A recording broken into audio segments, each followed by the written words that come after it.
Hey everyone, welcome to my YouTube channel. आज की इस वीडियो में हम बात करेंगे शाइटिका के बारे में। सो फ्रेंड, क्या आपको मालूम है ये शाइटिका क्या होता है? हम लोग बहुत सारे लोग इसका नाम ज़रूर सुने होंगे, बट गलतफहमी लोगों की ये होती है कि जो शाइटिका का पेन होता है बस वो एक बैक पेन है। No, this is not just a back pain. ये बहुत सीवियर प्रॉब्लम हो जाती है, सीवियर पेन होता है। और ये जो शाइटिका असल में होती है ना, हमारे शरीर की एक नस होती है जिसको हम शाइटिक्स नर्व बोलते हैं। ओके, सो उसके कारण ये पेन होता है। और वो क्यों होता है? क्योंकि अगर वो नर्व जो हमारी है कहीं दबने लगती है, या फिर उसमें कुछ सूजन हो जाए, या फिर कोई तरीके का ट्यूमर उसमें हो जाए, तो ये पेन हमें देखने मिल सकता है, और जिसको हम कहते हैं शाइटिका पेन्स। आई होप आप समझ रहे होंगे शाइटिका पेन क्या होता है। It is different from normal pain. सिर्फ ये बैक पेन नहीं होता है, इसका पेन जो होता है रेडिएट होता रहता है।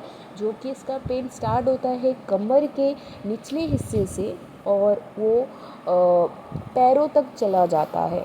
ओके, पीछे से बैक ऑफ जो आपका थाई होता है, काफ होता है, वो पूरा कवर करते हुए आपके हिल्स तक वो पेन स्प्रेड हो सकता है, जिसको हम कहते हैं शाइटिका पेन, शाइटिका की प्रॉब्लम।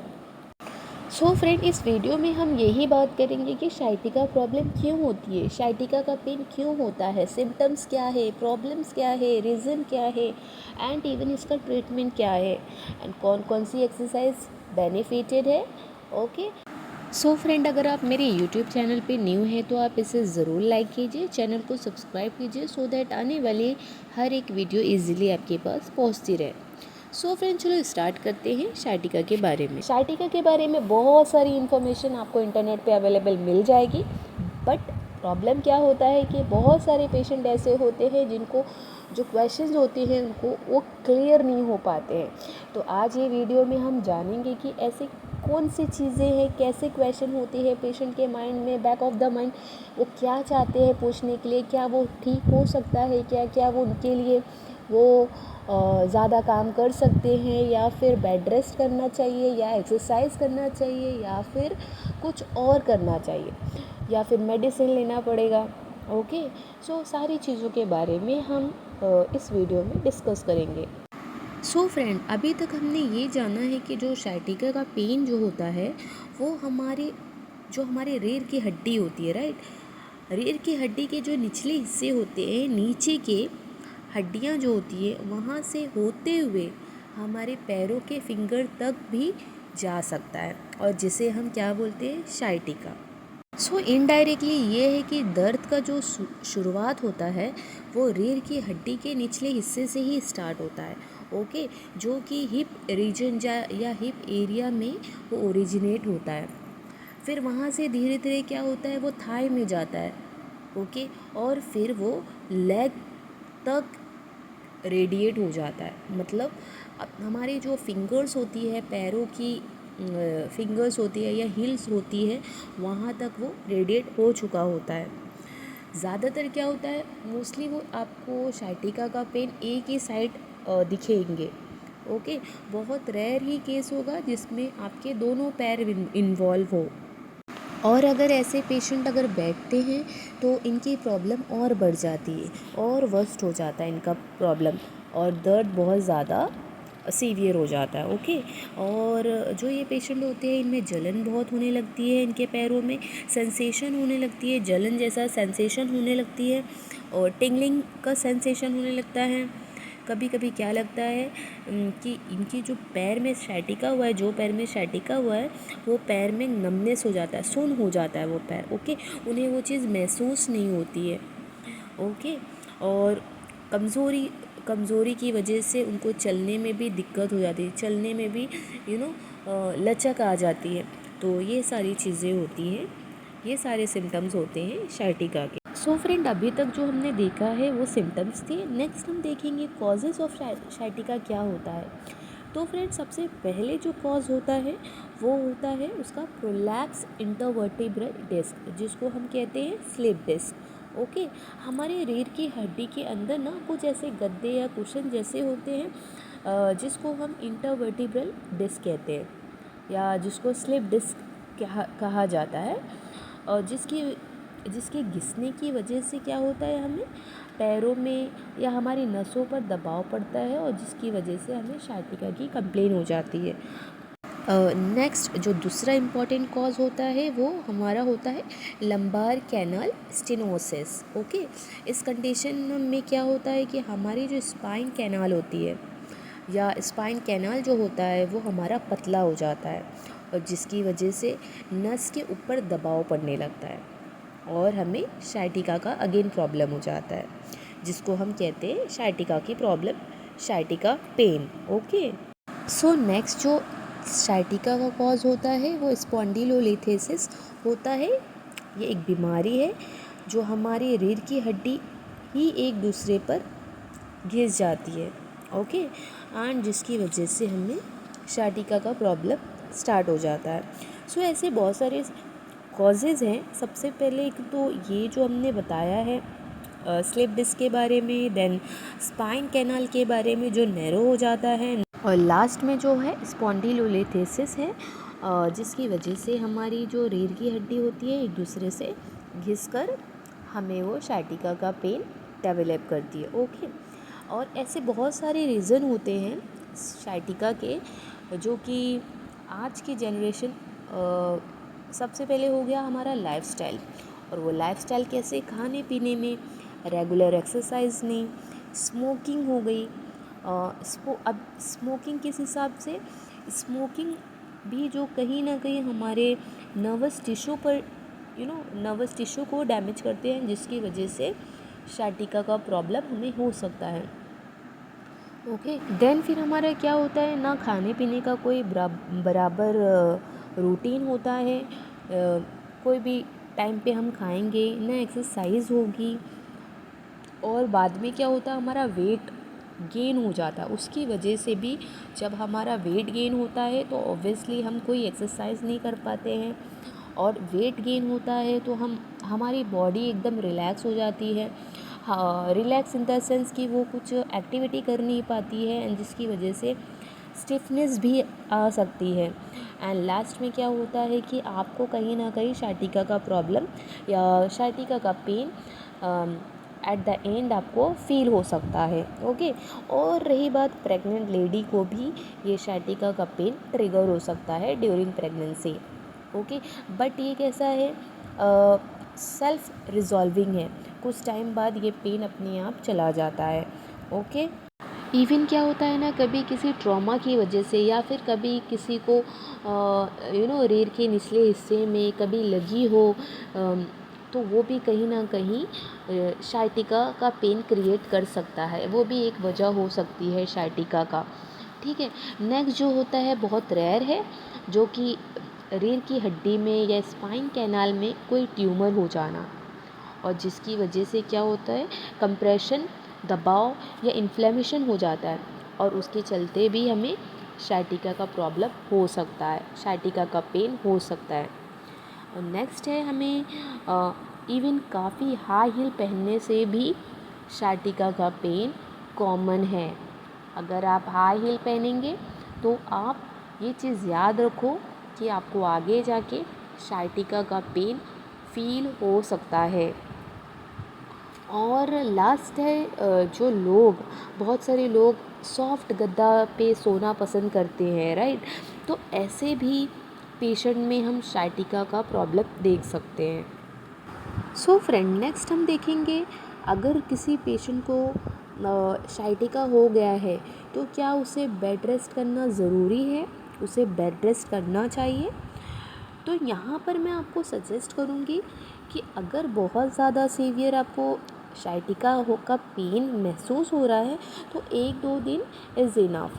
आप sciatica जो पेन जो होता है वो रेडिएटिंग पेन होता है, जो कि आपकी हिप बोन से लेकर कमर से hip joint plus thighs plus calf, even आपकी जो फिंगर्स होती है, टोज़ होती है, हील्स होती है, वो सारी चीज़ें इसमें इन्वॉल्व रहती है। एंड जिसकी वजह से पेशेंट बिल्कुल ऑब्वियसली कर नहीं सकता है। हाँ, कुछ दिनों तक आप आराम कर सकते हैं, बट एकदम 1 हफ़्ता 2 हफ़्ता ऐसा करके आप बिल्कुल ना करें। अपनी जो नॉर्मल एक्टिविटी है उसे कंटिन्यू रखें, क्योंकि क्या होता है ना, अगर आप कंटिन्यूसली अगर बेड रेस्ट ही करते रहेंगे तो उसकी वजह से भी आपकी जो मसल्स है स्टिफ हो जाएगी। ओके, और जो हमारी रीढ़ की हड्डी की जो जॉइंट होती है वो भी स्टिफ हो जाती है। ओके, और जो इवन मसल्स होती है उसकी डीकंडीशनिंग हो जाती है और वहाँ पर वो कमज़ोर हो जाती है। और जब वो कमज़ोर हो जाती है तो हमारी जो स्पाइन या फिर रीढ़ की हड्डियाँ पर ज़्यादा दबाव पड़ जाता है, उसकी नसों पर ज़्यादा दबाव पड़ जाता है। इसीलिए जब भी साइटिका हो तो आप कोशिश करें कि एटलीस्ट जो आपका डेली रूटीन है, आप जो काम करते हैं, लाइट वर्क जो आप अपना करते हैं, आप अपने आप को मूव करते रहिए। अगर आप कंटिन्यूसली एकदम ही बैठ जाएंगे उससे भी ज़्यादा प्रॉब्लम हो जाएगी। लेकिन हाँ, आपको एकदम यू नो जो एक्सरसाइज हैवी होती है वो आपको अवॉइड करना है। सो फ्रेंड, नेक्स्ट जो हम बात करेंगे, अगर किसी पेशेंट को साइटिका हो गया है तो क्या वो उसका पेन ज़िंदगी भर उसके साथ रहता है या साइटिका हमेशा के लिए रहेगा? तो ऑफ कोर्स नो, साइटिका हमेशा तक नहीं रहेगा। अगर आप उसको बराबर केयर करेंगे, उसकी मेडिसिन लेंगे, बराबर रेगुलर एक्सरसाइज करेंगे, खाने पीने पर ध्यान देंगे, तो वो बहुत जल्दी चला भी जाता है। नेक्स्ट हम बात करेंगे, अगर किसी पेशेंट को साइटिका हो गया है तो क्या वो जॉब अटेंड कर सकते हैं, क्या वो अपने कामों पर जा सकते हैं? तो ऑब्वियसली यस, बट कंडीशन 2 है। अगर आपको नॉर्मल साइटिका है तो अगर आप कोई ऐसा काम कर रहे हैं जो सिर्फ बैठ कर रहने वाला है, तो आप इजीली वो चीज़ें, वो ऑफिस, वो जॉब इजीली कर सकते हैं। बट एक कंडीशन है कि आपको मेडिसिन रेगुलर रखनी पड़ेगी, जिसकी वजह से क्या है, सूजन जो है आपके और पेन जो है आपका आराम रहेगा उस चीज़ में। अगर आप मेडिसिन कंटिन्यू रखेंगे तो उससे कैसे रेगुलरली मेडिसिन खाने से क्या होता है कि आपके पेन और सूजन कम रहेंगे।